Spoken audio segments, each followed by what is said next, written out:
السلام علیکم ورحمۃ اللہ وبرکاتہ۔ جی میری پیاری بہنوں، میں آپ لوگوں کو آج ایک ایسی دعا بتانے والی ہوں جو ہے بھی بہت پیاری، اس کے معنی بھی بہت پیارے۔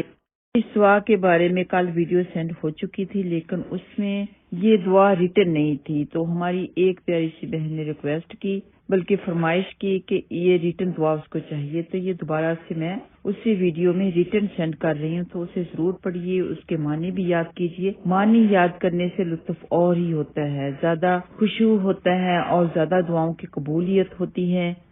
اور کوئی بھی دعا ہو، اس کو یاد کرنے کے دو طریقے ہیں جو کہ میرے لیے بہت ہی مفید رہتے ہیں۔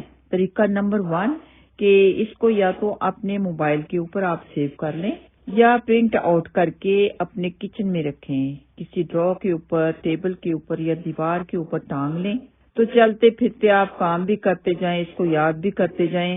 اور یہ طریقہ مجھے سب سے بہتر لگتا ہے۔ لیکن طریقہ نمبر 2 ہے کہ جب آپ نماز پڑھ رہے ہیں، فرض نماز نہیں، سنت بھی نہیں، سنت موقع بھی نہیں، نفل نماز جب آپ پڑھ رہے ہیں تو اس کو آپ سائڈ پہ رکھ لیں۔ اپنی تشہد کے بعد، درود شریف کے بعد جب آپ نے یہ دعا پڑھنی ہے تو اس کو پڑھ لیا کریں، اٹھائیں، موبائل اٹھائیں، پیپر اٹھائیں، اس کو پڑھ لیں، تو انشاءاللہ تعالی ایک ہی ہفتہ لگے گا کہ آپ کو یہ دعا اچھی طرح سے یاد ہو جائے گی۔ تو اس کے پڑھنے سے انشاءاللہ تعالی آپ کے گناہ معاف ہو جائیں گے، اللہ سبحانہ تعالیٰ آپ پر اپنی رحمت فرمائیں گے، اپنی برکتیں فرمائیں گے۔ لیکن دعا پورے یقین کے ساتھ اس کے معنی کو اچھی طرح سے سمجھ کے پڑھی جائے تو یقیناً قبول ہوتی ہے۔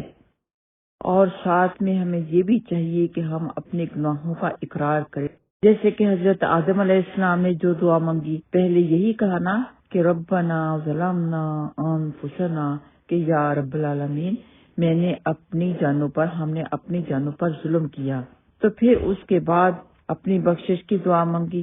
ایسے ہی حضرت یونس علیہ السلام نے دعا کی، لا الہ الا انت سبحانک انی کنت من الظالمین، کہ میں نے ظلم کیا۔ ایسے ہی نبی پاک صلی اللہ علیہ وسلم نے جو یہ دعا سکھائی، اس میں بھی سب سے پہلے گناہوں کا اقرار آتا ہے، اور یہ نماز کی آخری رکعت میں تشہد اور درود پاک کے بعد پڑھی جاتی ہے۔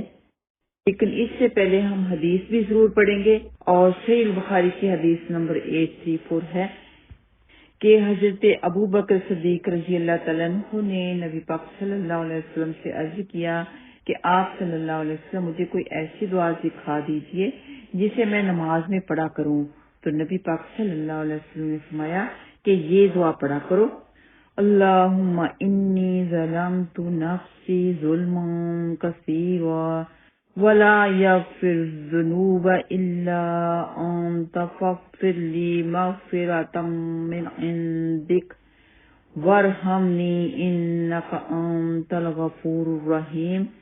ترجمہ ہے، اے اللہ بے شک میں نے اپنی جان پر ظلم کیا اور تیرے سوا کوئی گناہوں کا بخشنے والا نہیں، تو اپنی خاص بخشش سے مجھ کو بخش دے اور مجھ پر رحم کر، بے شک تو ہی بخشنے والا بہت مہربان ہے۔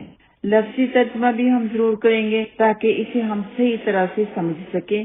جتنی بھی زیادہ سمجھ اور فہم کے ساتھ ہم پڑھیں گے، اتنی ہی زیادہ قبولیت ہوگی، اتنی ہی زیادہ اللہ سبحانہ تعالیٰ کو بات یہ دعا پسند آئے گی۔ تو لفظی ترجمہ اس طرح سے ہے، اللہم اے اللہ، اے رب، انی بے شک میں نے ظلم کیا، نفسی اپنی جان پر، ظلم کیا، کثیرہ بہت زیادہ، تو میم کے اوپر بھی 2 زبر، را کے اوپر بھی 2 زبر، اس کا مطلب کہ بہت ہی زیادہ بہت زیادہ ظلم کیا۔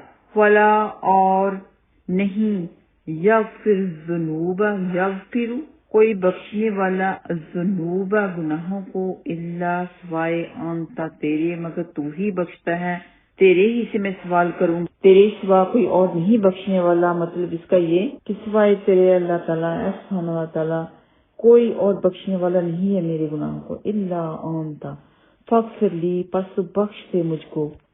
تو پہلے ہم نے اللہ سبحانہ تعالیٰ کی تعریف کی کہ اے اللہ سبحانہ تعالیٰ تیرے سوا کوئی اور نہیں بخش سکتا، الا انت صرف تو ہی بخشنے والا ہے، فاغفر لی پس بخش دے مجھ کو۔ اور اس کے علاوہ دنیا اور آخرت کے ہر معاملے میں ہم پر آسانی، مہربانی اور رحمت کی جائے گی۔ تو یہ دعا پڑھنا مت بھولیے۔ پڑھنی کب ہے؟ نماز میں سلام پھیرنے سے پہلے یعنی درود شریف کے بعد آپ یہ دعا پڑھ لیں، پھر چاہیں تو ساتھ میں رب اجعلنی بھی پڑھ لیں، اور اس کے علاوہ آپ نے آخری ایک دعا اور ضرور کرنی ہے جو کہ 4 چیزوں سے پناہ مانگنی ہے، اور نبی پاک صلی اللہ علیہ وسلم نے اس کے پڑھنے کی تاکید فرمائی ہے۔ چلیں یہ دعا بھی پڑھ کے آپ لوگوں کو بتا دیتی ہوں۔ اللہم انی اعوذ بک من عذاب جہنم ومن عذاب القبر ومن فتنة المحیا وممات ومن فتنة المسیح الدجال۔ السلام علیکم ورحمۃ اللہ وبرکاتہ۔